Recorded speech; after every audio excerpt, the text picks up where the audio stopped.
الحمد للہ رب العالمین والصلاۃ والسلام علی اشرف الانبیاء والمرسلین رب اشرح لی صدری ویسر لی امری واحلل عقدۃ من لسانی یفقهوا قولی اللهم فقہنا فی الدین اللهم فقہنا لما تحب وترضى۔ سورہ نساء کنٹینیو ہو رہی ہے۔ آدھی ہم لوگوں نے پڑھا اس میں 5ویں پارے میں، آج سے 6واں پارہ جو شروع ہو رہا ہے اس میں یہ ہے بہت ساری ایسی چیزیں قرآن میں آئے گی جو ہماری اخلاقی اصلاح کے بارے میں، جیسے سورہ احزاب میں، سورہ حجرات میں اور بھی دوسری جگہ۔ تو یہاں پر بھی اخلاق کے کچھ وہ جیسے پہلے تھا کہ اپنے گھریلو معاملات کیسے کرنا ہے، ایک میاں بیوی کے درمیان آپ لوگوں نے ابھی اگزام دیا تو اس کے حساب سے سمجھ میں آیا ہوگا کہ اگر کوئی اپنی بیوی اپنے شوہر کے اس سے زیادتی سے یا ظلم سے ڈرتی ہے تو وہ کیا کرے۔ یہاں پر بھی اسی بات کو کہ اخلاق سکھایا جا رہا ہے کہ اللہ بری بات پکارنے کو یعنی کہنے کو درست نہیں رکھتے، پسند نہیں کرتے، مگر جس پر ظلم کیا جائے۔ اللہ خوب سننے والے اور خوب جاننے والے۔ اگر تم ظاہر کر کے بھلائی کرو یا چھپا کر یا برائی کو معاف کر دو تو یاد رکھو اللہ بھی بڑے معاف کرنے والے اور بڑے قدرت رکھنے والے ہیں۔ یہاں یہ بتایا جا رہا ہے کہ اللہ کے یعنی یہاں پر کیا ہے کہ زبان کا غلط استعمال انسان کے لیے ہمیشہ پریشانی کا سبب ہوتا ہے۔ اللہ تعالیٰ اپنے بندوں سے پیار کرتے ہیں، وہ نہیں چاہتے کہ بندے تکلیف اٹھائیں، اسی لیے اللہ تعالیٰ یہاں زبان کے گناہ سے بچنے کے لیے ایک بہترین اصول دے رہے ہیں کہ غلط باتوں کے لیے اپنی زبان کو مت کھولو۔ اللہ تعالیٰ کو کھلم کھلا برائی کرنا بات کی پسند نہیں کرتے۔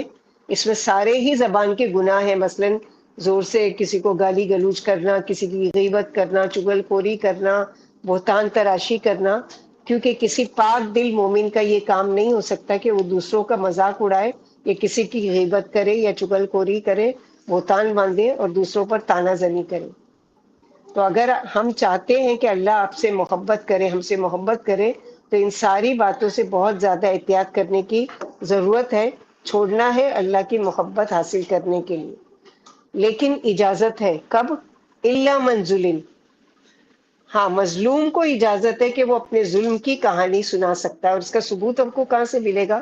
سورہ مجادلہ اللہ تعالیٰ نے ایک سورہ اتار دی اس کے بارے میں کہ جہاں پر خولہ بنت ثعلبہ جو ایک صحابیہ ہے، ان کے شوہر بہت زیادہ یعنی سخت مزاج تھے، اس کی وجہ سے ایک مرتبہ انہوں نے کہہ دیا کہ تو میری ماں کی پیٹھ کی طرح ہے۔ اب وہ پہلے کے زمانے میں اس طرح کوئی کہتا تو طلاق ہو جاتی تھی۔ اب یہ شکایت لے کر آئی اللہ کے رسول صلی اللہ علیہ وسلم کے پاس کہ یا رسول اللہ صلی اللہ علیہ وسلم، میرے بچے چھوٹے ہیں، اگر یہ مجھ سے علیحدہ ہو جاتے ہیں، طلاق ہو جاتی ہے تو میں بچوں کو کیسے پالوں گی، باپ کی شفقت سے محروم ہو جائیں گے، کیا کریں؟ تو اللہ کے نبی صلی اللہ علیہ وسلم نے فرمایا کہ میرے پاس تو اس کا کوئی جواب نہیں ہے کہ میں تم کو کیا جواب دوں، لیکن اللہ سبحانہ و تعالیٰ نے 7 آسمان پر ان کی بات سن لی۔ قد سمع اللہ قول التی تجادلک فی زوجک، جو آپ سے جھگڑ رہی تھی اپنے شوہر کے بارے میں، وہاں سے اللہ تعالیٰ نے قرآن میں یہ آیت نازل کر دی کہ اب اس کا کفارہ ایسا ادا کرو، وہ کرو۔ تو یہاں پر وہی چیز بتایا گیا کہ مظلوم اگر کسی سے اپنی فریاد کرتا ہے، یعنی جا کر کہتا ہے، مثلا ایک عورت ہے، اگر اس کے شوہر کا ظلم حد سے زیادہ اس پر بڑا ہوا ہے تو کسی مفتی سے جا کر وہ فتویٰ لے سکتی ہے، مسئلہ اپنا بیان کر سکتی ہے کہ میرے شوہر ایسا اور ایسا وہ کرتے ہیں، میں کیا کروں؟ یا اپنے ماں باپ سے یا اپنے بڑوں سے جن سے وہ کوئی صلح کا ارادہ کریں گے، جیسے ہم لوگ پڑھ چکے نا 5ویں بار میں اصول خیر، کہ صلح میں خیر ہے۔ تو اگر صرف اس نیت سے وہ کسی سے بیان کرتی ہے تو یاد رکھے کہ وہ گناہ کا کام نہیں ہے، کیونکہ اگر وہ اب نہیں بولے گی کسی سے، اس پر ظلم ہوتا رہے گا، اندر اندر گھٹ گھٹ کر مر جائے گی یا بیمار پڑ جائے گی، تو اس کا کوئی حل ہونا چاہیے نا۔ اللہ تعالیٰ نے تو اپنے اوپر بھی ظلم حرام کیا، تو یہاں پر اللہ تعالیٰ ایک راستہ بتا رہے ہیں کہ اس پر اگر کوئی ہے ظلم کیا ہوا تو پھر اس کو اجازت ہے کہ وہ اپنے ظلم کی کہانی سنا سکتا ہے، کیونکہ مظلوم جب کسی سے بیان نہیں کرے گا تو اس کو انصاف کیسے ملے گا؟ مگر ہر ایک سے کہتا نہیں پھرے اپنے گھر کی سٹوری کہ میرے شوہر میرے ساتھ یہ کرتا ہے، مجھ پر ظلم کرتا ہے، یا کوئی بھی ساس سے بہو پر ظلم کر رہی ہے، کوئی بھی ہو سکتا ہے، ضروری نہیں کہ شوہر ہی بیوی پر کرے، بعض دفعہ بیویاں ہوتی ہے جو شوہروں پر ظلم کرتی ہیں، اور اتنی ہی بات کرے جتنی کہ اس پر ظلم ہوا ہے، بڑا چڑھا کر نہیں کرے. اور ظالم کے لیے بد دعا بھی دوسرا معنی ہے، کیا ہے کہ یعنی بد دعا کرنا وہ بھی اللہ کو پسند نہیں ہے. اور اگر وہ مظلوم آہ کرتا ہے یا بد دعا کرتا ہے تو اس کے ظلم کا جو ہے اللہ تعالیٰ سے ڈائریکٹ مطالبہ، یا کسی حاکم کے پاس عدالت میں جا کر اپنے ظلم کا ذکر کر سکتا ہے، یا کسی ایسے شخص کے سامنے بیان کر سکتا ہے جو اسے اس کا حق دلوائے. کیونکہ اللہ کے نبی صلی اللہ علیہ وسلم نے کیا فرمایا کہ ظالم کے لیے، جس نے ظالم کے حق میں بد دعا کی، اس نے بدلہ لے لیا. کیسے بدلا؟ کہ ظلم کرنے والے پر جو بد دعا کے نتیجے پر اس پر مصیبت آئی تو یہ بدلہ ہو گیا اس کا. کیونکہ مظلوم کی بد دعا اللہ کے بیچ کوئی پردہ نہیں، یعنی 3 دعائیں ایسی ہیں جو قبول ہوتی ہی ہوتی ہیں. ایک والدین کی دعا اپنے بچے کے حق میں، ایک مسافر کی دعا، اور ایک جس پر ظلم کیا گیا. تو مظلوم اگر فریاد کرتا ہے اللہ سے، جیسے یعقوب علیہ السلام کی انما اشکو بثی بحسن اللہ، اللہ تعالیٰ میں آپ سے اپنا غم اور غم بیان کرتا ہوں. تو اگر وہ اللہ سے ڈائریکٹ کرتی ہے تو اللہ اور اس کے بیچ میں کوئی پردہ نہیں، اور وہاں وہ دعا قبول ہوتی ہی ہوتی ہے. یا تو ظالم کی اصلاح ہو جائے گی اللہ کی طرف سے، یا پھر اس کی پکڑ ہو سکتی ہے. لیکن اگر کوئی معاف کر دے تو اللہ تعالیٰ معاف کر دینے سے بندے کی عزت میں اضافہ کرتے ہیں. جیسے کہ صحیح مسلم کی حدیث میں ہے کہ ہر یعنی معاف کرنے سے اللہ بندے کی عزت بڑھاتے ہیں. ایک دفعہ حضرت عائشہ رضی اللہ عنہ کی کوئی چیز چوری ہو گئی تو انہوں نے چور کے لیے بد دعا کی. آپ صلی اللہ علیہ وسلم نے فرمایا تم نے اس کا بوجھ ہلکا کر دیا، یعنی اس پر جو بوجھ تھا، ایک گناہ کیا تھا اس نے، تم نے اس کا بوجھ ہلکا کر دیا. ظلم پر صبر زیادہ بہتر ہے، نتائج لاتا ہے، اگرچہ بدلے کی یہاں پر اجازت دی جا رہی. اور کسی کے عیب کو دیکھ کر اس کو چھپا دینا، کسی کی پردہ پوشی کرنا بہت بڑی نیکی ہے. جیسے کہ قال رسول اللہ صلی اللہ علیہ وسلم من ستر مسلما سترہ اللہ فی الدنیا والآخرہ، جو کسی مسلمان کی پردہ پوشی کرتا ہے دنیا میں، اللہ تعالیٰ قیامت کے دن اس کے گناہوں پر پردہ پوشی کریں گے. دوسری جگہ حدیث میں آتا ہے، آپ صلی اللہ علیہ وسلم نے فرمایا میری تمام امت کو معاف کر دیا جائے گا سوائے کہ جو گناہ کو ظاہر کرے. اور وہ گناہ یہ ہے کہ آدمی رات کو کوئی برا کام کرے، پھر جب صبح ہو تو جس گناہ پر اللہ نے پردہ ڈال دیا تھا وہ کہے کہ اے فلاں آج رات میں نے یہ اور یہ میرا برا کام کیا تھا. اپنی ہی بے حیائی کی اور برائی کو لوگوں کو کھلے عام بتانا، یعنی یہ بھی اللہ تعالیٰ کو پسند نہیں ہے کہ ایک بندہ مثلاً انسان ہونے کے ناطے اس سے گناہ ہو جاتا ہے اور وہ گناہ کر بیٹھتا ہے، لیکن اب وہ اس کو احساس ہو، گلٹی فیل ہو، تو وہ رو کر اللہ سے معافی مانگ لے کہ یا رب جانے انجانے میں یا جان بوجھ کر مجھ سے یہ گناہ ہو گیا، اللہ تعالیٰ میرے گناہ معاف کر دو. تو اللہ عفوت قدیرہ، معاف کرنے والے، قدرت رکھنے والے. لیکن وہ کیا کرتا ہے، معافی اس کی کب نہیں ہے کہ وہ کیا کرتا ہے کہ اپنے گناہ کو لوگوں میں مشہور کرتا ہے. مثلا رات کو اس نے کوئی فلم دیکھی، کوئی پکچر دیکھی، یا کوئی کام ایسا کیا گناہ کا، اب وہ پردہ تھا اس کا، لیکن وہ ظاہر کرتا ہے اپنے دوستوں میں، اپنے فرینڈ سرکل میں، اپنے جاننے والوں میں کہ فلاں پکچر میں نے دیکھی، بہت اچھی تھی، بہت اس میں یہ تھا، تم بھی دیکھو. اب اس نے کیا کیا کہ اپنے گناہ کو بھی ظاہر کیا اور اس کو بھی اس پر ابھارا، کہ اس کو شوق دلایا، اس کو رغبت دلائی کہ تم بھی ایسا کرو. پھر اس کے شوق میں وہ بھی دیکھتا ہے، وہ دیکھتا ہے تو وہ کسی تیسرے، تو یہ گناہ کے کام بڑھتے جاتے ہیں جو اللہ کے ناپسندیدہ کام ہے. ابن عمر کہتے ہیں کہ آپ صلی اللہ علیہ وسلم نے فرمایا جس نے کسی مسلمان کی پردہ پوشی کی، قیامت کے دن اللہ اس کی پردہ پوشی کریں گے. آپ صلی اللہ علیہ وسلم نے فرمایا قیامت کے دن تم میں سے کوئی شخص اپنے رب سے اتنا قریب ہو جائے گا کہ اللہ تعالیٰ اس پر اپنا بازو رکھ دیں گے اور فرمائیں گے کہ تم نے فلاں فلاں کام کیا تھا، وہ کہے گا کہ ہاں. پھر اللہ تعالیٰ پوچھیں گے کہ تم نے فلاں فلاں کام بھی کیا تھا، وہ کہے گا کہ ہاں. گویا وہ ہر جرم کا اقرار کر لے گا. اللہ تعالیٰ فرمائیں گے کہ میں نے دنیا میں ان پر پردہ ڈال دیا تھا، آج تجھے معاف کرتا ہوں. کہ جن گناہوں پر اللہ پردہ ڈال دے، جو یعنی اس نے وہ کیے ہوں، خواہ وہ اپنے ہوں یا دوسروں کے، ان پر پردہ ڈالا رہنے دیں، بیان نہ کریں. اور اللہ تعالیٰ خوب سننے والے ہیں. جو بھی بری بات کرے گا وہ سن لیں گے اللہ تعالیٰ. جو بھی بدلہ لے گا وہ بھی اللہ جانتے ہیں. جو بد دعا کرے گا اس کا بھی اس کو پتا ہے. اور بدلے میں ظلم سے آگے نہیں بڑھنا ہے. مسئلہ نہیں ہے کہ کسی کے خلاف اتنی ہی بد دعا کرنا ہے. بد دعا کرنے کی اجازت تو نہیں ہے، لیکن اگر وہ کرنا چاہے تو اتنی کر سکتا ہے، لیکن اس سے زیادہ نہیں. کیونکہ اگر اس نے بد دعا میں زیادتی کی تو گویا اس نے کیا کیا، وہ خود ظالم بن گیا. مظلوم کو ظالم پر بد دعا کرنے کی رخصت ہے، مگر زیادتی نہ کرے، اور اگر صبر کرے تو بہتر ہے. کیونکہ حق تعالیٰ نے فرمایا سورہ شورا آیت نمبر 41 میں، وَلِمَنْ وَلَمَنِ انتَصَرَ بَعْدَ ظُلْمِهِ، جس نے ظلم کیے جانے کے بعد بدلہ لے لیا، اس سے کوئی باس پرس نہیں ہے. نبی صلی اللہ علیہ وسلم نے فرمایا دو گالی دینے والوں میں ابتدا کرنے والا مجرم ہے. یعنی جس نے شروعات کی جھگڑے کی، گالی گلوچ کی، بشرط یہ کہ مظلوم حد سے آگے نہ بڑھے. مثلا کسی نے کچھ برا بھلا کہا، اب یہ اگر خاموش رہتا ہے تو اس کا اجر اور زیادہ ہے.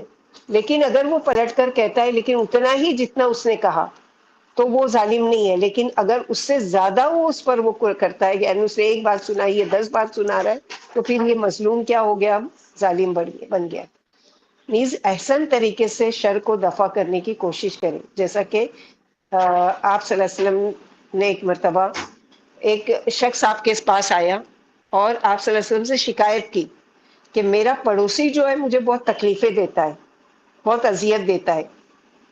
آپ صلی اللہ علیہ وسلم نے فرمایا اپنا سامان نکال کر راستے میں رکھ دو.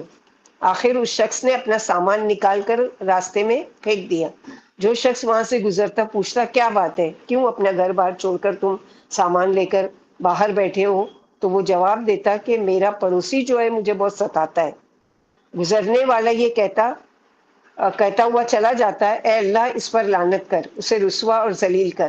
آخر ہمسائے کو جب اس کی پتہ چلا، پڑوسی کو، تو اس نے آ کر کہا تم اپنے گھر چلو، اب میں تمہیں کبھی بھی نہیں ستاؤں گا. تو یہاں پر یہ بتایا گیا کہ ظلم کی اجازت ہے، کہ ظلم کوئی کرے تو اس سے بدلہ لیا جا سکتا ہے، اس کے بارے میں کسی سے پوچھا جا سکتا ہے، وہ کیا جا سکتا ہے، لیکن حد سے تجاوز نہیں کرنا ہے. اللہ تعالیٰ اس چیز کو پسند نہیں کرتے ہیں. الا من ظلم، مگر اس کو اجازت ہے جس پر ظلم کیا گیا. ان تبدو خیرن اور تخفوہ اور تعفو عن سوء فإن اللہ کان عفوا قدیرا. اور اگر تم ظاہر کرو نیکی کو، یعنی کوئی نیکی کا کام کر کے اگر کسی سے ذکر کرو کہ میں نے یہ کام کیا، اس لیے نہیں کہ شہرت ملے، اس لیے نہیں کہ دکھاوا ملے، اس لیے نہیں کہ وہ آپ کی تعریف کرے اور آپ کی واہواہی ہو، اس لیے کہ دیکھ کر دوسروں کو بھی نیکی کرنے کا شوق ہو. مثلا آپ قرآن پڑھ رہے ہیں، آپ کو اچھا لگ رہا ہے قرآن پڑھنا، آپ ورڈ ٹو ورڈ سیکھ رہے ہیں، سمجھ رہے ہیں. اب آپ کسی کو کہتے ہیں میں پڑھ رہی ہوں، مجھے بھی یعنی سمجھ میں آنے لگا ہے قرآن، مجھے بھی اچھا لگنے لگا ہے، تم بھی یہ کام کرو. تو یہ کیا کیا آپ نے، نیکی پر اس کو اپریشیٹ کیا. یہ گناہ کا کام نہیں ہے. لیکن یہ کرنا کہ میں قرآن پڑھنے والی بن گئی اور میں تو قرآن سمجھنے لگی ہوں اور مجھے سب آتا ہے اور یہ ہے، تو پھر یہ ریاکاری، دکھاوا اور شہرت یا طلب یہ نہیں پسند ہے اللہ کو. لیکن یہاں پر کیا کہا جا رہا ہے کہ اگر دوسروں کو بتائیں گے تو اس کو شوق پیدا ہوگا، یا اگر ڈر ہو کہ اگر دوسروں کو بتائے تو کہیں ریاکاری نہ ہو جائے، یا اپنا ہی نفس موٹا نہیں ہو جائے کہ میں تو بہت نیک بن چکی ہوں، میں تو بہت کچھ کرنے لگی ہوں. تو جو بہتر ہے کہ چھپا لو تو بھی ٹھیک ہے، یعنی نیکی کا ظاہر کرنا یا اس کو چھپانا، جیسے بتایا گیا کہ برائی کو چھپانا پسندیدہ ہے، وہیں نیکی کو ظاہر کرنا بھی پسندیدہ ہے. لیکن ضروری نہیں ہے کہ ہر نیکی کو ظاہر کیا جائے، بلکہ ضرورت کے مطابق موقع محل دیکھ کر. یعنی اگر جہاں پر ہے، مثلا یہ کہ صدقہ کرنا اللہ کو پسندیدہ عمل ہے. اب آپ ایک صدقہ کرتے ہیں خاموشی سے، جس کا اجر و ثواب بہت زیادہ ہے، کہ اللہ اور جس نے لیا اس کے علاوہ کسی کو پتہ نہیں چلا، خفیہ صدقہ کیا آپ نے. لیکن کبھی مجلس میں آپ بیٹھے ہیں اور لوگوں کو شوق دلانے کے لیے کہ میں اگر نکال کر دیتی ہوں، لوگوں میں جیسے جمع کیا جا رہا ہے، جیسے میسیجز آتے ہیں کہ اس کے لیے اتنا اور اس کے لیے اتنا، اب آپ کچھ وہ بھیجتے ہو تو اگر ایسا گروپ ہے جو لوگ دیکھ رہے ہیں کہ آپ نے کیا اماؤنٹ بھیجا کیا کہ، تو لوگوں کو شوق پیدا ہوگا اس نیت سے، اگر آپ نے بھیجا ہے تو اس کی وجہ سے اس کو دیکھ کر شوق ہوگا کہ چلو اس نے 10 روپیہ بھیجا، میں 1 روپیہ تو بھیجوں، میں بھی اپنا حصہ اس کام میں ڈالوں، تو اس کے لیے اجازت ہے کہ وہ اس نیکی کو ظاہر کرے۔ تو یہاں پر یہی بتایا جا رہا ہے، یعنی خواہ نیکی ظاہر کرو یا چھپاؤ یا تمہارے ساتھ برائی کرے، اسے معاف کر دو، یہ باتیں تمہیں اللہ سے قریب کر دیں گی اور اس کے پاس تم پر ثواب کی بھی بھرمار کر دی جائے گی۔ کیونکہ صفات باری تعالیٰ میں سے ایک صفت یہ بھی ہے کہ وہ باوجود قدرت کے بندوں کو معاف فرما دیتے ہیں۔ اسی وجہ سے فرمایا یقین مانو اللہ بڑا معاف کرنے والے اور بڑی قدرت کرنے والے رکھنے والے۔ اسی وجہ سے ایک اثر میں آیا کہ عرش اٹھانے والے فرشتے اللہ کی پاکی بیان کرتے ہیں۔ کوئی کہتا ہے ہم آپ کی پاکی اس بات پر کرتے ہیں کہ آپ جاننے کے باوجود بھی بردباری اختیار کرتے ہیں، یعنی قصور معلوم ہونے کے باوجود بھی تحمل سے کام لیتے ہیں۔ اور کوئی کہتا ہے ہم آپ کی پاکی قدرت کے باوجود معاف کر دینے پر بیان کرتے ہیں۔ صحیح حدیث میں ہے صدقے سے مال کم نہیں ہوتا، اور اللہ معاف کرنے کی وجہ سے انسان کی عزت ہی بڑھا دیتے ہیں، اور جو اللہ ہی کے لیے عاجزی اختیار کرتا ہے اللہ تعالیٰ اسے بلندی عطا فرماتے ہیں۔ اور دوسری جگہ حدیث میں آتا ہے کہ اللہ کے نبی صلی اللہ علیہ وسلم نے فرمایا کہ جو حق پر ہوتے ہوئے بھی، حق ہے اس کا کہ وہ لڑ کر اس سے وہ اپنا حق لے سکتا ہے، لیکن وہ حق پر ہوتے ہوئے بھی اس کو چھوڑ دیتا ہے کہ مثلاً جھگڑا نہیں بڑھے، یا آپس میں تنازع نہیں ہو جائے، یا بول چال بند نہیں ہو جائے، قطع تعلق نہیں ہو جائے، تو وہ حق پر ہوتے ہوئے بھی حق چھوڑ دیتا ہے۔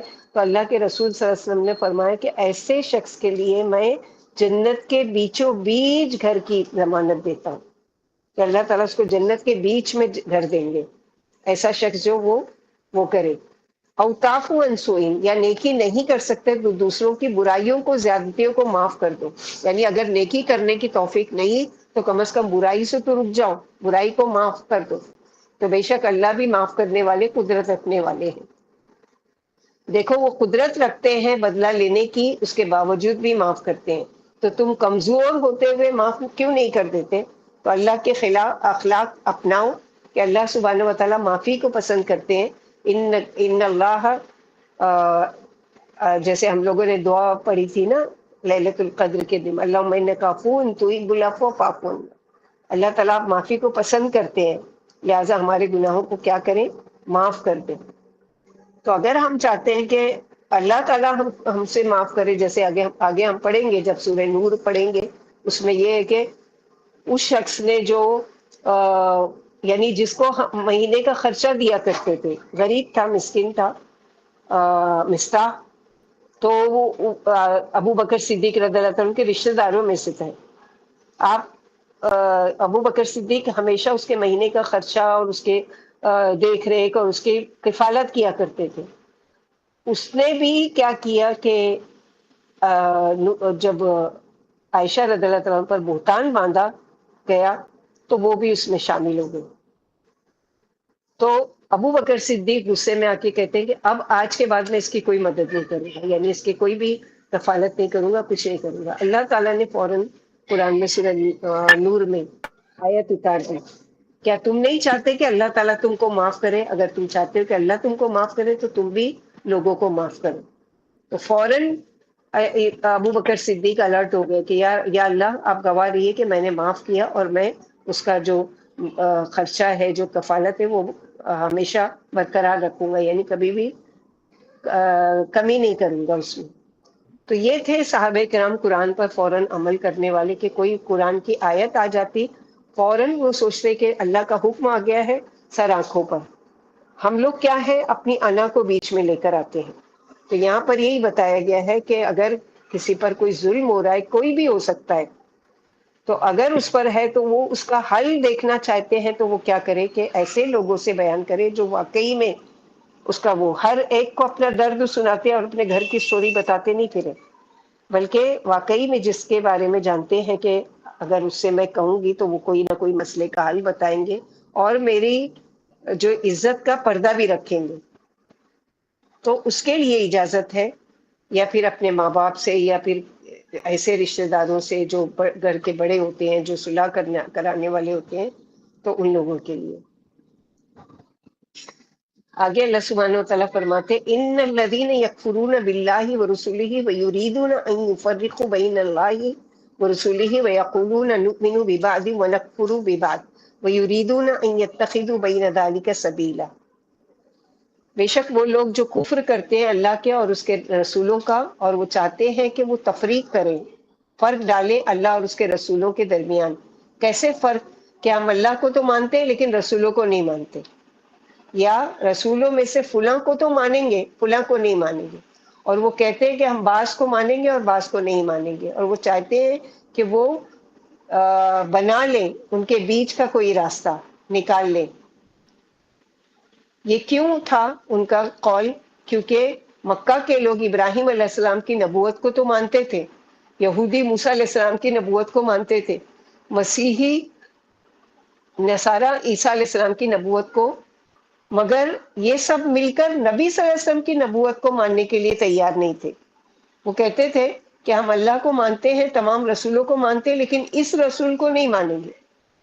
تو اللہ تعالیٰ جواب دے رہے ہیں اولئک هم الکافرون حقا، یہ لوگ پکے کافر ہیں، چاہے کہ تمام رسولوں کو مان لے لیکن اگر ایک رسول کا بھی انکار کر رہے ہیں تو یہ پکے کافر ہیں.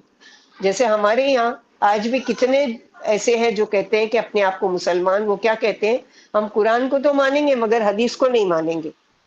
کیوں نہیں مانتے؟ کہ پتہ نہیں صحیح ہے یا نہیں ہے. تو اگر کچھ شبہ ہے تو عالموں سے پوچھو جو اس کا علم جانتے ہو، نہ کہ کسی کی سنی سنائی باتوں پر ایمان. تو ایسوں کے لیے تیار کر رکھا ہے اللہ تعالیٰ نے جہنم کو، انکار کرنے والوں کے لیے رسوا کن عذاب اللہ تعالیٰ نے تیار کر رکھا ہے.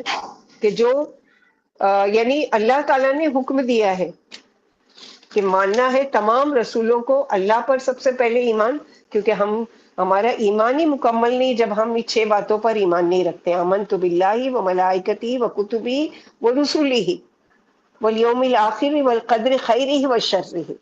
ان 6 چیزوں پر اگر ہمارا ایمان نہیں ہے، کسی ایک کا بھی اس میں سے انکار کرتے ہیں تو گویا ہم نے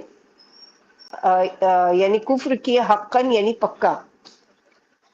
تو یہاں پر اللہ تعالیٰ ان بے ایمانوں کو ڈرا رہے ہیں جو اس پر اور اس کے رسولوں پر ایمان نہیں لاتے، یعنی یہودیوں اور عیسائیوں وغیرہ کو دھمکی ہے کہ انہوں نے ایمان میں رسولوں کے درمیان فرق کر دیا، یعنی نبیوں پر ایمان لائے، بعض کو جھٹلایا. یہ ان کی محض نفسانیت اور قدیمی عبادت ہے، یعنی پرانے زمانے میں جو اس طرح کے چلے آئے، اسی کے ان کے باپ دادا عادی تھے.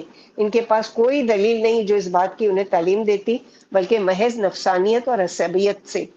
چنانچہ یہودیوں کا تمام انبیاء پر ایمان ہے مگر عیسیٰ علیہ السلام پر اور محمد رسول اللہ صلی اللہ علیہ وسلم کو جھٹلاتے ہیں. اسی طرح عیسائیوں کا تمام نبیوں پر ایمان ہے لیکن خاتم الانبیاء اشرف المرسلین کو نہیں مانتے.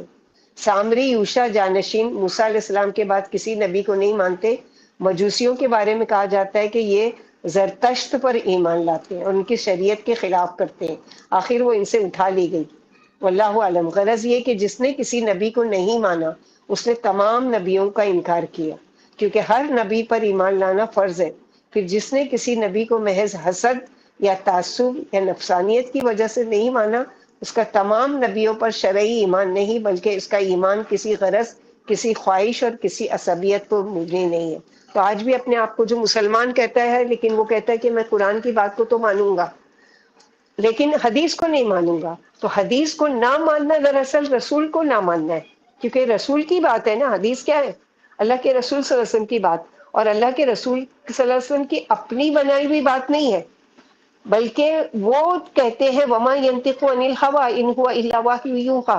سورہ حشر میں پڑھیں گے کہ اللہ کے رسول صلی اللہ علیہ وسلم وہی بات کہتے ہیں جو اللہ تعالیٰ ان کو کہنے کا حکم دیتے ہیں، اپنی مرضی سے کچھ نہیں کہتے. سورہ نجم میں تو یہاں پر یہ بتایا گیا ہے کہ اللہ کے رسول کی بات اگر نہیں مانتے ہو، تم حدیث کو نہیں مانتے اور اس کا انکار کرتے ہو، تو ذرا تم بتاؤ کہ نماز تم کیسے پڑھو گے؟ کیونکہ قرآن میں تو صرف ورڈ آ گیا واقیموا الصلاۃ وآتوا الزکاۃ، نماز پڑھو اور زکوٰۃ دو. زکوٰۃ کتنی دو، نماز کتنے وقت کی پڑھو اور کہاں کس طریقے سے پڑھو، یہ کہاں سے سیکھیں گے؟ دیکھنا پڑے گا اللہ کے نبی صلی اللہ علیہ وسلم کے طریقے پر. جیسے اللہ کے نبی صلی اللہ علیہ وسلم نے فرمایا صلو کما رأیتمونی اصلی، نماز ایسی پڑھو جیسے مجھے پڑھتے ہو. تو ماننا پڑے گا نا اللہ کے رسول کے حدیث میں جا کر کہ آپ صلی اللہ علیہ وسلم کیسی نماز پڑھتے تھے، زکوٰۃ کیسے دیتے تھے، حج کیسے کرتے تھے، رمضان کے روزے کیسے رکھتے تھے، کس طرح. کیونکہ کچھ باتیں قرآن میں بتائی ہے لیکن اس کو ایکسپلین کرتی ہے حدیث، جو آپ صلی اللہ علیہ وسلم نے کر کے دکھایا، کہہ کر بتایا، یا پھر صحابہ کرام کو کرتے ہوئے دیکھا لیکن ان کو منع نہیں کیا، یعنی اپریشیٹ کیا اس پر. تو یہ ساری چیزیں آج بھی ہو رہا ہے. ایسا نہیں ہے کہ نصارہ ہی نہیں مان رہے ہیں رسول کو، یا مجوسی نہیں، یا ہندو لوگ نہیں، یا جو بھی ہے، لیکن آج مسلمان ہو کر بھی مسلمانوں میں اس طرح سے تفرقہ بازی کر رہے ہیں. تو یہاں پر یہی بتایا گیا کہ اللہ تعالیٰ، کیا تم ان میں سے بننا چاہتے ہو جو بعض حصے کو تو مانتے اور بعض کو نہیں مانتے؟ افتؤمنون ببعض الکتاب وتکفرون ببعض، سورہ بقرہ میں پڑھ چکے. کیا تم کتاب کے بعض حصے پر ایمان لاتے ہو اور بعض حصے کا کفر کرتے ہو؟ تو اولئک هم الکافرون حقا، یہی وہ لوگ ہیں کہ جو کافر ہیں، حق کے، سچے، پکے. اور ایسے کافروں کے لیے اللہ تعالیٰ نے دردناک عذاب تیار کر رکھا ہے. یعنی ان کے لیے کیا ہے کہ اللہ سبحانہ وتعالیٰ نے ان کی تمام، یعنی ان لوگوں کے لیے دردناک عذاب، رسوا کرنے والا، یعنی قیامت کے دن ان کو کھول کر کے ان کو یہ عذاب کیوں دیا جا رہا ہے؟ کیونکہ ان لوگوں نے کیا کیا تھا کہ ایک نبی کو مانتے تھے، باقی کا انکار کرتے تھے. تمام کو مانتے تھے، ایک کا انکار کرتے تھے. تو یہاں پر یہی اللہ تعالیٰ کے لیے بتا رہے ہیں کہ ایمان لانا ہے عصبیت سے ہٹ کر تمام انبیاءوں پر، تمام نبیوں پر. اسی وجہ سے اللہ نے ایسے لوگوں کو کافر قرار دیا.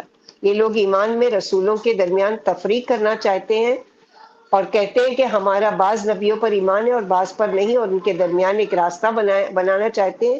یہی لوگ اصلی کافر ہیں، یعنی یہ لوگ در حقیقت کافر ہیں. ان پر بھی ایمان نہیں جن پر ایمان کے دعوے دار ہیں، کیونکہ وہ ایمان شرعی ایمان نہیں. اگر وہ دیگر انبیاء کو مانتے ہیں تو ان جیسے اور نبیوں کو بھی ماننا چاہیے تھا، جبکہ ان کی نبوت ثابت شدہ ہے اور دلیل و برہان کے ذریعے وہ ان کو پہچانتے بھی ہیں. پھر فرمایا ہم نے ان کے لیے ذلت والا عذاب تیار کر رکھا ہے، کیونکہ انہوں نے بھی تمام انبیاء پر ایمان نہ لا کر ان کی توہین کی، ان کو رسوا کیا. یعنی کتنی بڑی بات ہے کہ کوئی اللہ کا رسول آئے اور سچی بات کہے اور آپ سامنے سے کہہ دے کہ آپ جھوٹے ہو. تو کتنی انسلٹ کی بات ہے، ایک رسوا کرنا ہے. اسی لیے اللہ تعالیٰ کے یہاں حل جزاء الاحسان الا الاحسان، جیسی جس کی عمل ہوگا اس کے مطابق اس کو، چاہے اچھا یا برا بدلہ اس کے عمل کے مطابق. انہوں نے دنیا میں انبیاؤں کو رسوا کیا، لہٰذا اللہ تعالیٰ نے ان کے لیے عذاب بھی رسوا کرنے والا رکھا ہے. یا تو اس لیے کہ وہ جو کچھ اللہ کے پاس سے لائے ہیں اس میں انہوں نے غور نہیں کیا اور دنیاوی سامان جمع کرنے میں لگ گئے. تو اللہ تعالیٰ نے ان کے لیے کیا کیا ہے کہ یہی لوگ پکے کافر ہیں اور اپنے آپ کو تو ایمان کے دعوے دار مانتے ہیں، لیکن اللہ کی نظر میں یہ ایمان والے نہیں ہیں. یعنی اپنے آپ کو چاہے کتنا بھی کہہ لیں. اور وہ لوگ جو ایمان لائے اللہ پر اور اس کے رسولوں پر، اور وہ ان میں کسی ایک میں بھی فرق نہیں کرتے.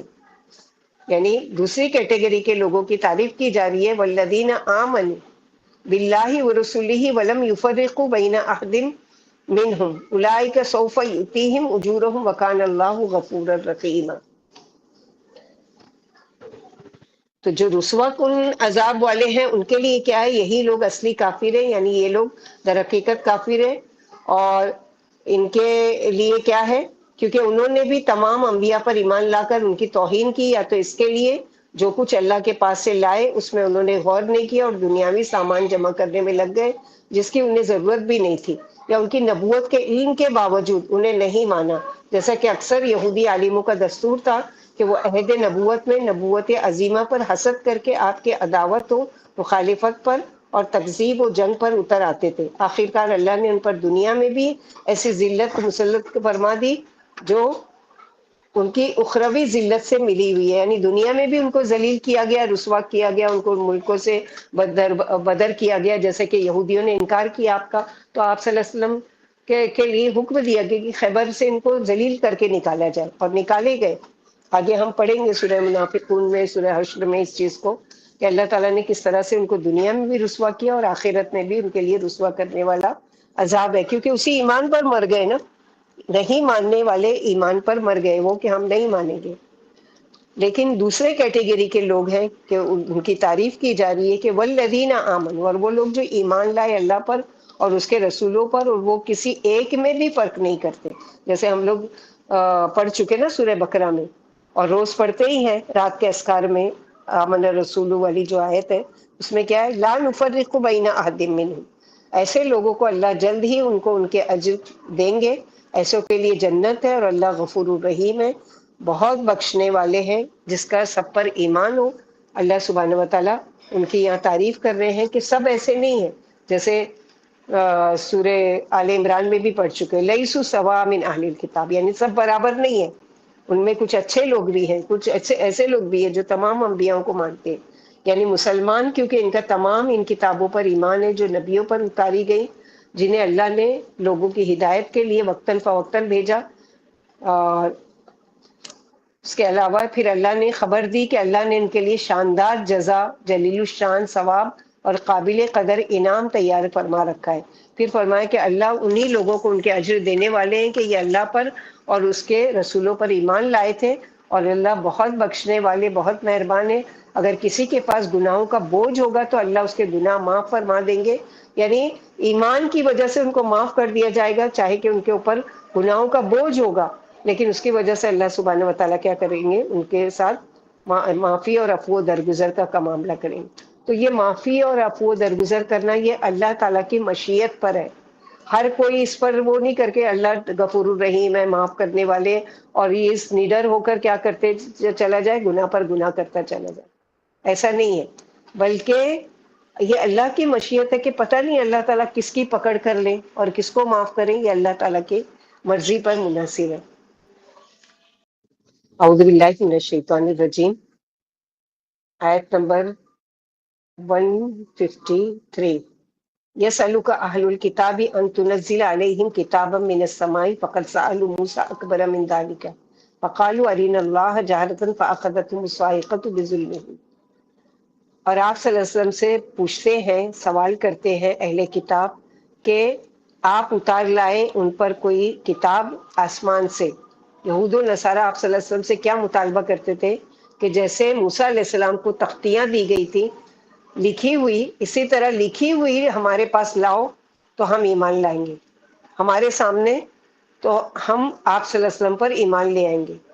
لیکن اگر ان کا یہ مطالبہ مان بھی لیا جائے تو یہ پھر بھی ایمان نہیں لائیں گے، کیونکہ اللہ تعالیٰ کو ان کی نیتوں کا حال معلوم ہے کہ یہ ہیلا بہانہ ہے. کیوں؟ اس لیے کہ موسیٰ علیہ السلام کو تو لکھی ہوئی دی گئی تھی، مگر انہوں نے اس سے بڑا مطالبہ کیا. یعنی جب ان کو دیا گیا لکھا ہوا دیکھ کر تو اب اس سے بڑا مطالبہ کیا کیا کہ انہوں نے کہا کہ ہم کیسے مانیں اس کتاب کو، ہم کو تو اللہ تعالیٰ کو دکھاؤ تو ہم مانیں گے. یعنی کہ اس رب کو دکھاؤ جس نے آپ کو یہ تختیاں دی ہیں لکھی ہوئی. تو یہ ہرگز بھی نہیں مانیں گے، بلکہ اسی طرح حجتیں کرتے رہیں گے. تو اللہ سبحانہ و تعالیٰ ان کا عقیدے بتا رہے ہیں کہ یہ اسی طرح کریں گے. یہودیوں نے نبی صلی اللہ علیہ وسلم سے درخواست کی کہ آپ ان پر آسمان سے ایک کتاب اتاریں، جس طرح موسیٰ علیہ السلام پر لکھی ہوئی تورات اتری تھی، اور اس کتاب میں آپ کی نبوت کی تصدیق بھی ہو تو ہم آپ کو مان لیں گے. حالانکہ وہ آپ پر ایمان لانے والے نہیں تھے، کیونکہ ان کا یہ سوال محض اناد اور سرکشی اور کفر و الحاد پر مبنی تھا. قریشیوں نے آپ سے اسی طرح کا سوال کیا تھا، جیسے کہ سورہ اسراء آیت نمبر 90 سے 93 میں اللہ تعالیٰ نے فرمایا وَقَالُوا لَن نُؤْمِنَ لَكَ حَتَّى نَرَى اللَّهَ، بولے ہم آپ پر ایمان نہیں لائیں گے جب تک آپ ہمارے لیے زمین سے چشمہ جاری نہ کر دیں، یا جب تک آپ کے پاس کھجوروں اور انگوروں کے باغات نہ ہوں اور آپ ان میں نہریں جاری نہ کر دیں، یا جب تک آپ اپنے خیال کے مطابق ہم پر آسمان سے پتھر نہ برسا دیں. یعنی قریشیوں کا یہ مطالبہ، یا ہمارے سامنے اللہ کو اور فرشتوں کو نہ لے آئیں، یا آپ کا سونے کا گھر نہ ہو جائے، یا آپ آسمان پر نہ چڑھ جائیں، ہم آپ کے افسوس یعنی آپ کی باتوں کو ماننے والے نہیں جب تک آپ ہمارے اوپر آسمان سے کتاب نہ اتاریں جس کو ہم خود اپنی آنکھوں سے دیکھیں اور پڑھیں. فرما دیجئے میرا رب پاک ہے، میں تو صرف ایک بشر ہوں اور رسول ہوں. سارے اختیارات میرے رب کے پاس ہے جو مجھے حاصل نہیں ہے. پھر فرمایا صاف دلائل آ جانے کے بعد بھی ان لوگوں نے کیا کیا کہ ثم اتخذوا العجل من بعد ما جاءتهم البينات فعفونا عن ذلك وآتينا موسى سلطانا مبینا. یعنی اتنا سب ہونے کے باوجود کہ ان لوگوں نے کیا کیا کہ بچڑے کو معبود بنا دیا اور اس کی عبادت کرنے لگے، حالانکہ مصر میں موسیٰ علیہ السلام سے غلبے والی نشانیاں اور مضبوط دلائل دیکھ چکے تھے، اور یہ بھی آنکھوں سے دیکھ چکے تھے کہ اللہ نے ان کے دشمن فرعون کو اور اس کے تمام لشکروں کو دریائے نیل میں غرق کر دیا تھا. یہ اس دریا سے ابھی تھوڑی ہی دور گئے ہوں گے کہ ایک قوم کے پاس سے گزرے جو بتوں کے پجاری تھے، اور حضرت موسیٰ علیہ السلام سے کہنے لگے کہ ان معبود کی طرح ہمارا بھی کوئی معبود بنا دیجیے. اللہ نے ان کے بچڑا بنانے کا قصہ سورہ اعراف، سورہ طٰہٰ میں تفصیل سے بیان فرمایا ہے کہ جب آپ طور پر پہنچ گئے تو انہوں نے یہ کھیل کھیلا کہ بچڑا بنا کر اسے پوجنے لگے. جب آپ لوٹے اور ان میں شرک دیکھا تو آپ نے اللہ سے دعا کی کہ اللہ ان کی توبہ قبول فرما لیجئے. آخر اس نے ان کی توبہ اس طرح قبول فرمائی کہ مجرم کو قتل کر دیا جائے. سورہ بقرہ میں ڈیٹیل پڑھ چکے ہیں. آخرکار بعض کو بعض قتل کر دیتا ہے، پھر اللہ تعالیٰ نے ان کی توبہ قبول فرمائی.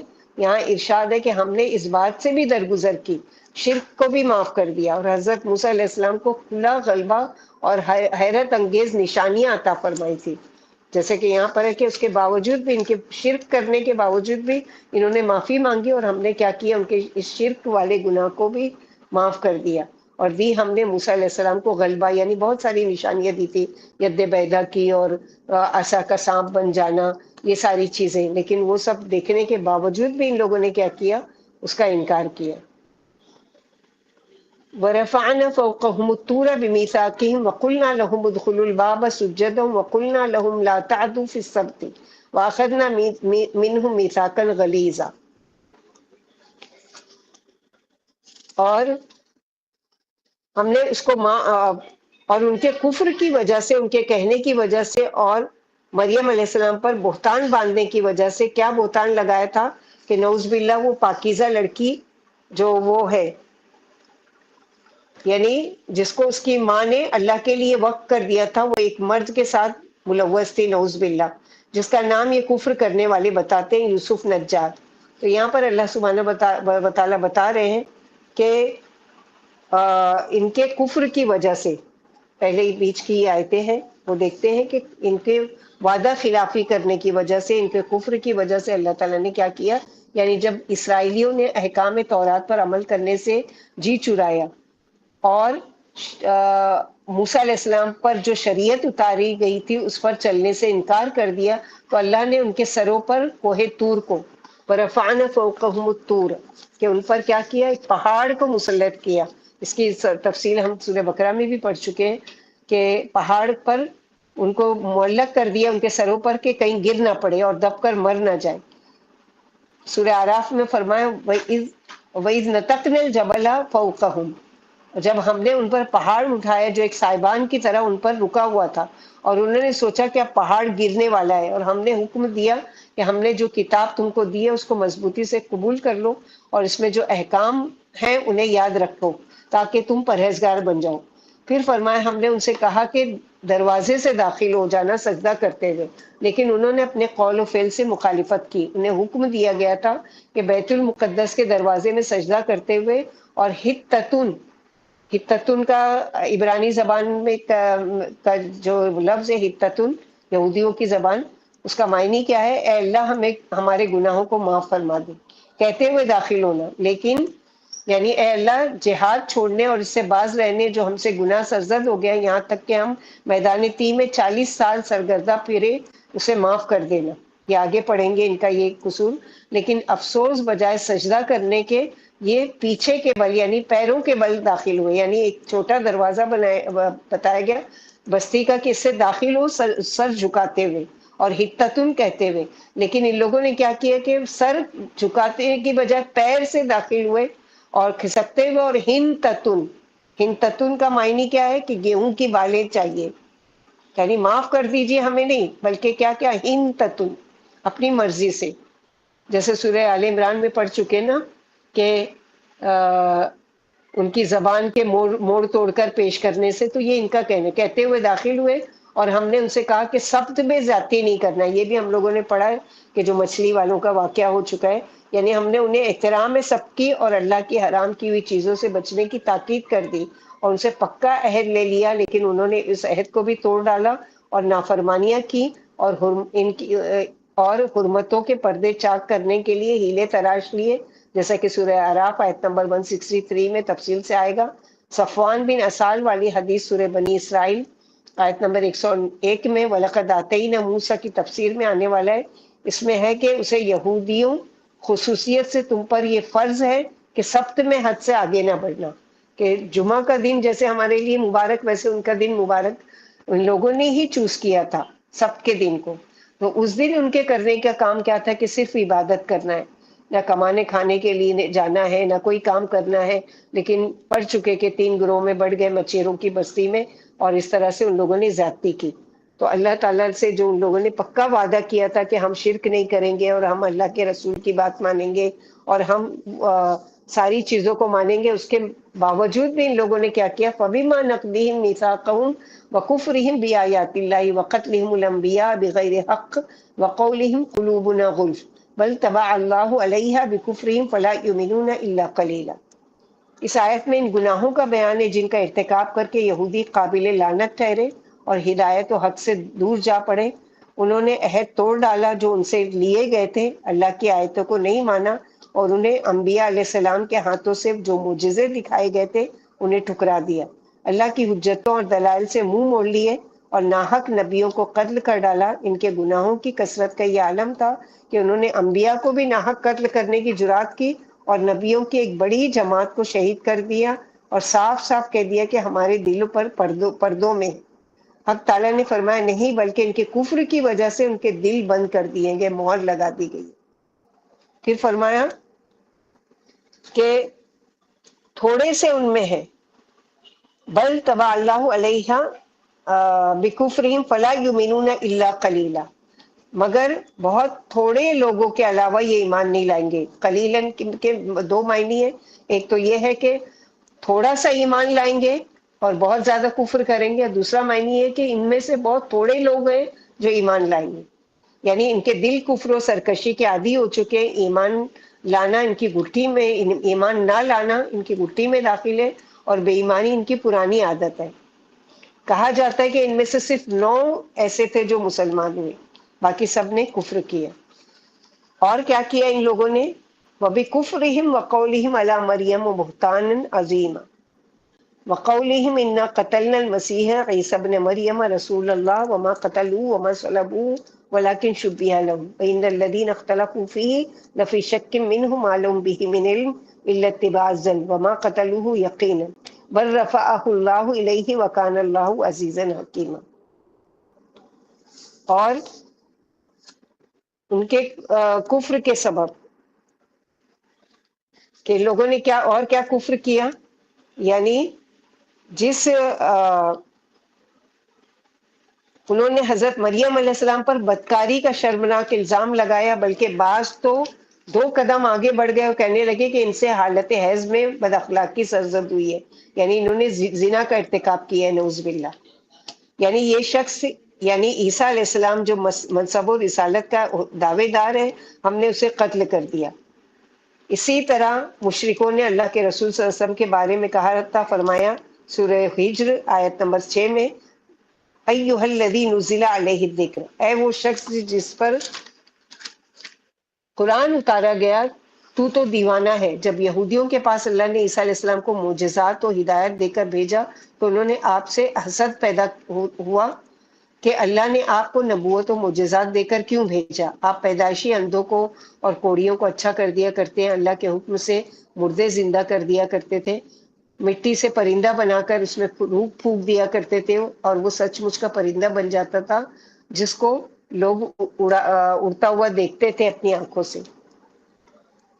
تو یہ ساری چیزیں ہونے کے باوجود بھی ان لوگوں نے کیا کیا کہ نہیں مانا. اس کے علاوہ اللہ نے انہیں اور معجزے سے بھی نوازا تھا، لیکن پھر بھی یہودیوں نے آپ کی تکذیب و مخالفت کی اور آپ کو ستانے کی کوشش میں لگے رہے، حتیٰ کہ ہر ممکن طریقے سے آپ کو ستایا، یہاں تک کہ آپ کسی شہر میں نہ رہ سکتے تھے، بلکہ آپ اپنی والدہ کے ساتھ خانہ بدوش والی زندگی گزارتے تھے، کبھی ادھر کبھی ادھر، صحرا بصحرا گشت لگاتے رہتے تھے، اسی طرح ساری عمر گزار دی، پھر بھی ان بدبختوں کو صبر نہیں آیا، اور وہ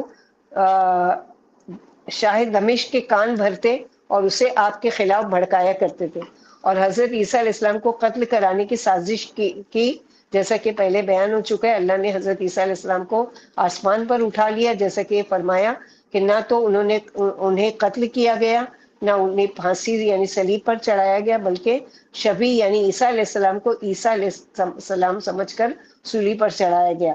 قتل کے دعوے دار اور جو ان دعوے داروں کی بات مانتے ہیں یعنی یہودی اور عیسائی، سب اس بارے میں شک و حیرت میں ہیں، انہیں مسیح کے قتل میں یقین نہیں بلکہ شک و شبہ میں پڑے ہوئے ہیں، بلکہ اللہ نے ان کے ساتھ کیا معاملہ کیا کہ انہیں اپنے پاس اٹھا کر بلوا لیا، اور اللہ ایسا کرنے پر غالب ہے، جس کی بارگاہ محفوظ ہے وہاں تک پہنچنے کی کسی کو جسارت نہیں ہے، اور جس نے اس کے دروازے پر پناہ ڈھونڈی اسے کوئی تکلیف نہیں پہنچا سکتا، اور اللہ اپنے قضاء و قدر میں حکمت والے ہیں، اسے حکمت انتہائی ہے کہ اس کی حجت پکی ہے، اس کی دلیل عظمت والی ہے، اس کا حکم قدیم ہے۔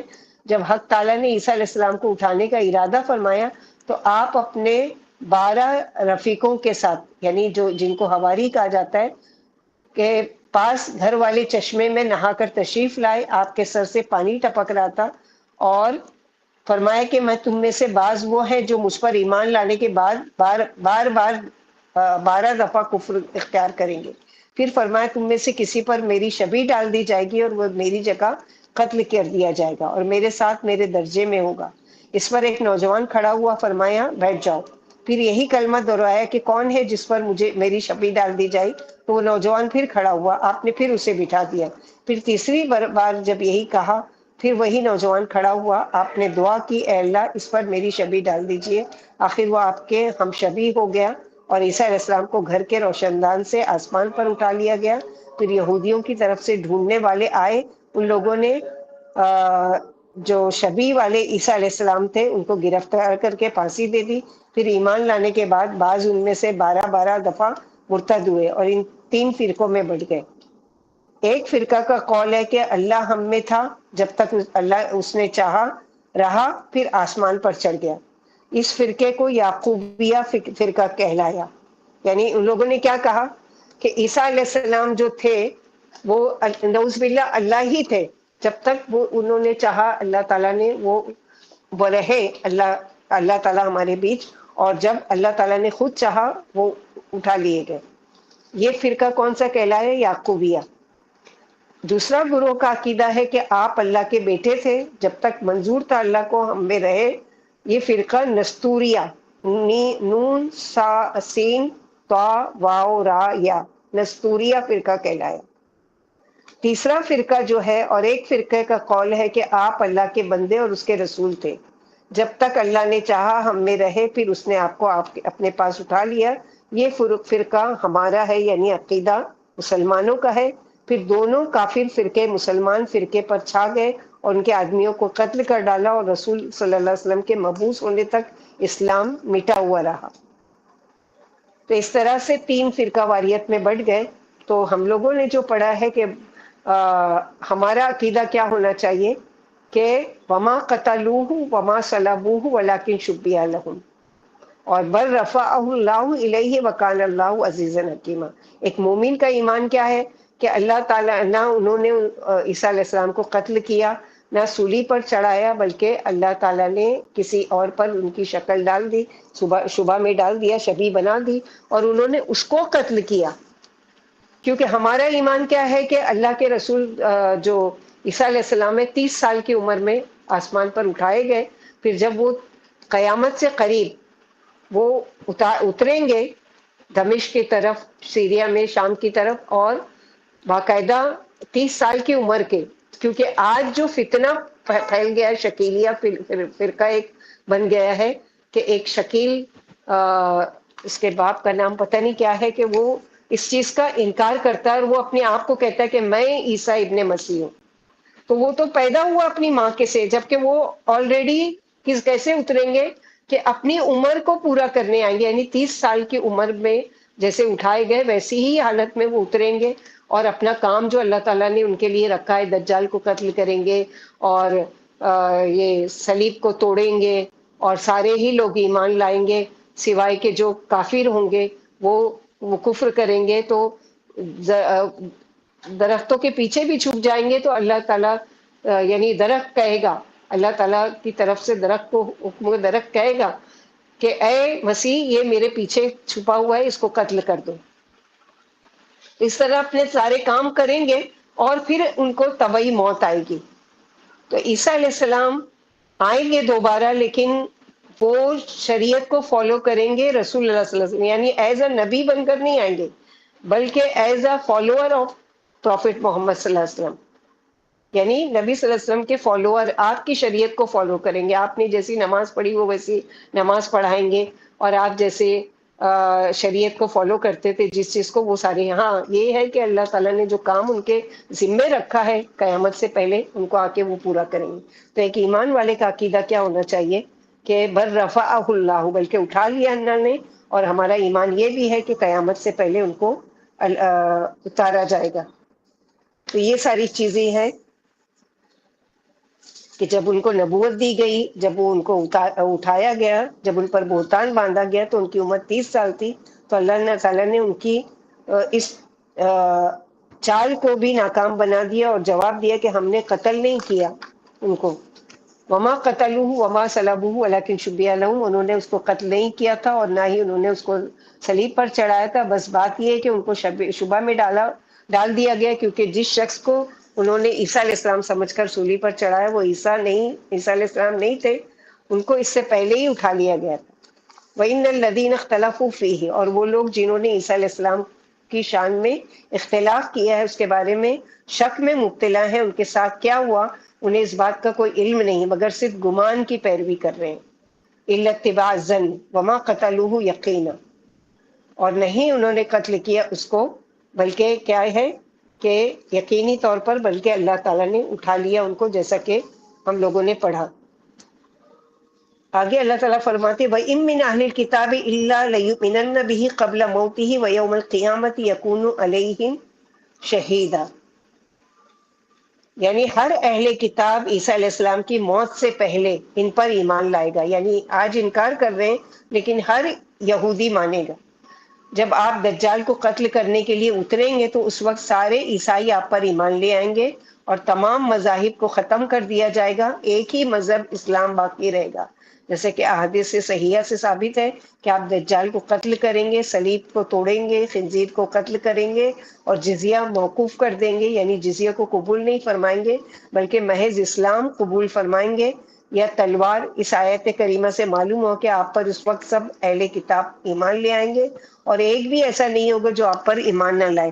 پھر فرمایا آپ قیامت کے دن ان پر گواہ ہوں گے، یعنی آپ ان کے عملوں کی گواہی دیں گے جن کا مشاہدہ آسمان پر اٹھائے جانے سے پہلے اور زمین پر اترنے کے بعد آپ کر چکے ہوں گے، اس کی گواہی دیں گے۔ تو نزول عیسیٰ علیہ السلام کا بیان ہے یہاں پر، نبی صلی اللہ علیہ وسلم نے فرمایا اس کی قسم جس کے ہاتھ میں میری جان ہے، قریب ہے کہ ابن مریم تم میں اتر آئیں گے، پھر عادل و منصف بن کر صلیب توڑ دیں گے، خنزیر کو قتل کریں گے، جزیہ موقوف کر دیں گے، مال کی اس قدر کثرت ہو جائے گی کہ کوئی اس کو قبول کرنے، یعنی سارے ہی اتنے مالدار ہو جائیں گے کہ زکوٰۃ لینے والا کوئی نہیں ہوگا۔ انسان کے لیے ایک سجدہ اس وقت دنیا اور مافیا سے بہتر ہوگا۔ ابو ہریرہ رضی اللہ تعالیٰ عنہ کہتے ہیں اگر تم چاہو تو یہ آیت پڑھ لو، سورہ یعنی وَإِن مِّنْ أَهْلِ الْكِتَابِ إِلَّا، کہ ایک روایت میں قتل دجال بھی ہے اور یہ بھی ہے کہ سجدہ اللہ رب العالمین ہی کے لیے ہو جائے گا، یعنی کوئی دین باقی نہیں رہے گا، صرف اسلام ہی باقی رہے گا۔ یعنی آج بتوں پر کے لیے سجدہ اور غیر اللہ کے آگے جا کے جھکنا اور سجدہ، یہ ساری چیزیں ختم ہو کے صرف اسلام کا غلبہ باقی رہے گا، اور صرف اسلام ہی زمین پر باقی رہے گا، باقی سارے ہی دین مٹا دیے جائیں گے۔ اور اگر جو نہیں مانے گا اسلام کو تو اس کو کیا ہے، اس کو پھر عیسیٰ علیہ السلام کے ذریعے سے قتل کیا جائے گا۔ جیسے کہ دوسری روایت میں کہ تمہارا کیا حال ہوگا جب کہ تم میں مسیح ابن مریم اتریں گے اور تمہارا امام تمہیں میں سے ہوگا۔ انبیاء علاقی بھائیوں کی طرح ہے، جن کی مائیں الگ الگ ہوتی ہیں، ان کا دین ایک ہی ہے، میں عیسیٰ ابن مریم سے زیادہ قریب ہوں کیونکہ میرے اور ان کے درمیان کوئی نبی نہیں ہے. آپ صلی اللہ علیہ وسلم کا یہ قول ہے. وہ اترنے والے ہیں، جب تم انہیں دیکھو تو پہچانو وہ درمیانی قد کے ہوں گے، سرخ و سفید رنگ ہوگا، دو گیرو کے رنگ میں رنگے ہوئے کپڑے پہنے ہوئے ہوں گے، یعنی اورنج کلر جیسا گیرو بولتے ہیں اورنج کلر کے، اور سر سے قطرے ٹپک رہے ہوں گے. اگرچہ وہ تری نہیں ہوگی لیکن ایسا لگے گا کہ جیسے ابھی نہا کر آئے ہیں، اور ان کے سر سے، کیونکہ اسی حالت میں وہ اٹھائے گئے. آپ صلیب کو ریزہ ریزہ کریں گے، خنزیر کو قتل کریں گے، جزیہ موقوف کر دیں گے، لوگوں کو اسلام کی طرف بلائیں گے. اللہ ان کے زمانے میں تمام مذاہب مٹا دیں گے، بس اسلام ہی باقی رہے گا. اللہ ان کے زمانے میں مسیح دجال کو بھی مٹا دیں گے. پھر زمین پر امانت پھیل جائے گی، یہاں تک کہ اونٹوں کے ساتھ کالے ناگ بیلوں کے ساتھ چیتے اور بکریوں کے ساتھ بھیڑیے چریں گے. یعنی ڈر خوف بھی، امن ہی امن ہوگا زمین پر، خوف سب ختم ہو چکا ہوگا. اور سانپوں سے بچے کھیلیں گے جو انہیں ڈسیں گے بھی نہیں. آپ 40 سال ٹھہریں گے پھر فوت ہو جائیں گے، مسلمان آپ کے جنازے کی نماز پڑھیں گے. تو یہ اس چیز پر ہمارا ایمان ہے کہ اللہ کے نبی صلی اللہ علیہ وسلم کو جو پیشن گوئی بتائی گئی اس کے مطابق اللہ کے نبی صلی اللہ علیہ وسلم نے کہا کہ 30 سال کی عمر میں وہ اتارے جائیں گے اور 40 سال اپنی پوری کریں گے، تو گویا 70 سال کی عمر ہوگی عیسیٰ علیہ السلام کی، اور وہ اس طرح سے یعنی اپنے موت سے پہلے وہ کریں گے. وَإِنَّ مِنْ أَهْلِ الْكِتَابِ إِلَّا لَيُؤْمِنَنَّ، اور انہیں اہلی کتاب میں سے کوئی مگر البتہ ضرور ایمان لے آئے گا اس پر موت سے پہلے. لیکن موت کے فرشتے کو دیکھ کر ماننا کوئی فائدہ نہیں دے گا. تو اس کے معنی پھر کیا ہے کہ دوسرا معنی یہ کہ جب عیسیٰ علیہ السلام دوبارہ دنیا میں آئیں گے تو ان کی وفات سے پہلے سب اہل کتاب ایمان لے آئیں گے. وہ اللہ کے بندے اور ان کے رسول بن کر آئیں گے، اس کے رسول ہیں. اور لیکن آئیں گے کس کی شریعت کو فالو کرنے کے لیے؟ اللہ کے رسول صلی اللہ علیہ وسلم کی.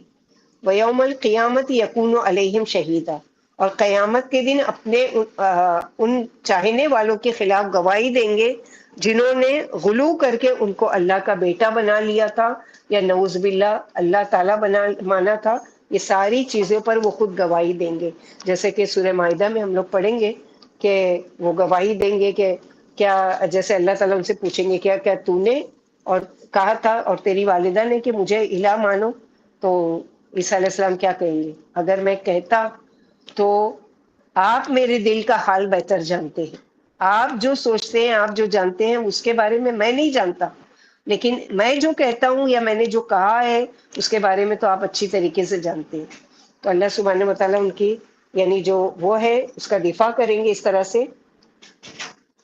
اور فَبِظُلْمٍ مِّنَ الَّذِينَ هَادُوا حَرَّمْنَا عَلَيْهِمْ طَيِّبَاتٍ أُحِلَّتْ لَهُمْ وَبِصَدِّهِمْ عَن سَبِيلِ اللَّهِ كَثِيرًا. ان کے اس ظلم کرنے کی وجہ سے، یعنی اللہ کے ساتھ شرک کرنے کی وجہ سے، جو عیسیٰ علیہ السلام کو اللہ مان لیا یا اللہ کا بیٹا مان لیا، یا جو موسیٰ علیہ السلام کے زمانے میں ان لوگوں نے بچڑے کو معبود مان لیا، تو یہ ظلم ہے. کیونکہ سورہ لقمان میں اللہ تعالیٰ فرماتے ہیں ان الشرک لظلم عظیم، بے شک شرک جو ہے وہ سب سے بڑا ظلم ہے. ہم نے ان پر کچھ نعمتیں ان پر حرام کر دی، ان کو اس سے محروم کر دیا جو ان کے لیے حلال تھی. کیونکہ قرآن میں اس سے پہلے پڑھ چکے سورہ آل عمران میں کل الطعام کان حلا لبنی اسرائیل، سب کھانے بنی اسرائیل کے لیے حلال تھے، لیکن کچھ چیزیں تو یعقوب علیہ السلام نے اپنے لیے حرام کی تھی تو انہوں نے بھی اس کو اپنے اوپر حرام کر لیا، اور کچھ چیزیں ان کی جرائم کی وجہ سے، ان کے جرم کی وجہ سے ان پر حرام کر دی گئی تھی. یعنی ہر ناخن والے جانور ان کی سرکشی کا بدلہ، اور کچھ جگہوں پر چربی جانور کی ان پر حرام کر دی گئی تھی. اور یہ اس وجہ سے وَبِصَدِّهِمْ عَن سَبِيلِ اللَّهِ كَثِيرًا، اور بوجہ کثرت سے ان کے اللہ کے راستے سے روکنے کے، کثرت سے اس جرم کی وجہ سے بھی ان کو سزا دی گئی، اور ان کے سود لینے کی وجہ سے، حالانکہ وہ اس سے روکے گئے تھے. آج کا جو بینک سسٹم ہے وہ انہی یہودیوں کی ایجاد کردہ ہے، یعنی ان یہودیوں نے اس کو ایجاد کیا تھا اس کی وجہ سے. تو یہاں پر اللہ تعالیٰ یہی بتا رہے ہیں کہ ہم نے یہودی پر ہر ناخن والا جانور حرام کر دیا، اور ان پر گائے بکری کی چربیاں بھی حرام ہے مگر جو پشتوں آنتوں اور ہڈی سے ملی ہوئی ہو. ہم نے انہیں ان کی بغاوت کی یہ سزا دی اور ہم سچے ہیں، یعنی ہم نے ان کی بغاوت، سرکشی، رسول کی مخالفت اور باہمی اختلافات کی وجہ سے ایسا کیا کیونکہ وہ اس کے مستحق تھے۔ پھر فرمائے یہ اللہ کی راہ سے بہت سے لوگوں کو روکتے تھے، یعنی خود بھی حق کی پیروی نہیں کرتے تھے اور لوگوں کو بھی راہ سے روکتے تھے۔ یہ ان کی پرانی عادت ہے اور یہ ان کی ذلت ہے، ان کی گھٹی میں پڑی ہوئی ہے۔ اسی وجہ سے نبیوں کے دشمن بن گئے اور نبیوں کی ایک جماعت کو شہید کر دیا۔ پھر عیسیٰ علیہ السلام اور نبی صلی اللہ علیہ وسلم کو نہیں مانتے، یہ بھی ان کی ایک رسوائی ہے کہ اللہ سبحانہ وتعالیٰ نے ان کے وَأَخْذِهِمُ الرِّبَا وَقَدْ نُهُوا عَنْهُ وَأَكْلِهِمْ أَمْوَالَ النَّاسِ بِالْبَاطِلِ وَأَعْتَدْنَا لِلْكَافِرِينَ مِنْهُمْ عَذَابًا أَلِيمًا۔ پھر فرمائے یہ سود خور تھے، حالانکہ سود سے انہیں روکا گیا تھا، یعنی اللہ نے انہیں سود سے منع فرمایا تھا، پھر بھی انہوں نے سود لیا، طرح طرح کے ہیلے تراش کر سود خوری جاری رکھی اور باطل سے لوگوں کا مال اڑاتے رہے۔ اس جرم پر ہم نے بعض حلال چیزیں بھی ان پر حرام کر دی۔ پھر فرمایا ہم نے کافروں کے لیے دردناک عذاب تیار کر رکھا ہے۔ لیکن الراسخون فی العلم منهم والمؤمنون یؤمنون بما انزل الیک وما انزل من قبلک والمقیمین الصلاۃ والمؤتون الزکاۃ والمؤمنون باللہ والیوم الآخر اولئک سنؤتیہم اجرا عظیما۔ یعنی پھر فرمایا کہ یعنی جو دین میں ثابت قدم ہے، پکے علم والے ہیں، مفید علم کے ماہر ہیں۔ راسخون فی العلم کی بحث سورہ آل عمران میں گزر چکی ہے۔ ابن عباس رضی اللہ تعالیٰ عنہ فرماتے ہیں یہ آیت ابن سلام، صلبہ اور زید، پسران، سعید اور اسید بن عبید کے بارے میں اتری، جو مشرف با اسلام ہو گئے تھے، یعنی پہلے یہودی تھے پھر وہ اسلام لے آئے اور رسول اللہ صلی اللہ علیہ وسلم کی تصدیق کرتے تھے۔ پھر فرمایا کہ ان کا اللہ پر اور آخرت پر ایمان ہے، یعنی توحید کے قائل ہیں اور زندگی بعد الموت کا عقیدہ رکھتے ہیں تاکہ عملوں کا بدلہ ان کو ملے۔ اجر عظیم سے جنت مراد ہے یہاں پر کہ اللہ سبحانہ و تعالیٰ ان کے لیے قیامت کے دن جو کچھ ہے وہ تیار کر رکھا ہے۔ کہ علم میں پختہ کا اشارہ ہے عبداللہ بن سلام، حضرت اسید اور صلبہ وغیرہ رضی اللہ تعالیٰ عنہم، جو اصلاً اہل کتاب میں سے تھے اور یہ سب چھوڑ کر خالص دین میں داخل ہوئے اور ایمان والے بن گئے۔ جو ایمان لاتے ہیں اس پر جو آپ پر نازل ہوا، یعنی قرآن پر بھی ایمان ہے، اور آپ سے پہلے جو کتاب اتاری گئی تھی جب تک وہ صحیح تھی اس پر ایمان ہے۔ آج تو وہ چیزیں تحریف کر دی گئی، یعنی بدل دی گئی۔ تو ایک مسلمان اس وقت مسلمان ہو سکتا ہے جب وہ نماز قائم کرے اور زکوٰۃ ادا کرے، تو یہ سارے کام کرنے والوں کو اللہ اجر عظیم عطا فرمائیں گے۔ امام مسدی کا لفظی معنی ہدایت دینے والا ان کو علیہ السلام نہیں کہیں گے، نبی رحمت اللہ علیہ کہہ سکتے ہیں امام سعدی کو، کیونکہ یہ پیغمبر نہیں۔ ان کے بارے میں احادیث ام المومنین ام سلمہ روایت کرتی ہے کہ میں نے آپ صلی اللہ علیہ وسلم سے فرمایا مہدی میری نسل سے حضرت فاطمہ کے اولاد سے ہوگا، یعنی مہدی علیہ السلام بھی آئیں گے عیسیٰ علیہ السلام کے زمانے میں۔ حدیث ابو سعید خدری رضی اللہ عنہ سے روایت ہے کہ اللہ کے رسول صلی اللہ علیہ وسلم نے فرمایا مہدی میری اولاد سے ہوگا، کشادہ پیشانی والا ہوگا، اونچی ناک والا ہوگا، جو زمین کو عدل و انصاف سے بھر دے گا جیسا کہ وہ پہلے تھی۔ وہ ظلم و جور سے بھری ہوئی تھی۔ وہ 7 برس تک حکومت کریں گے۔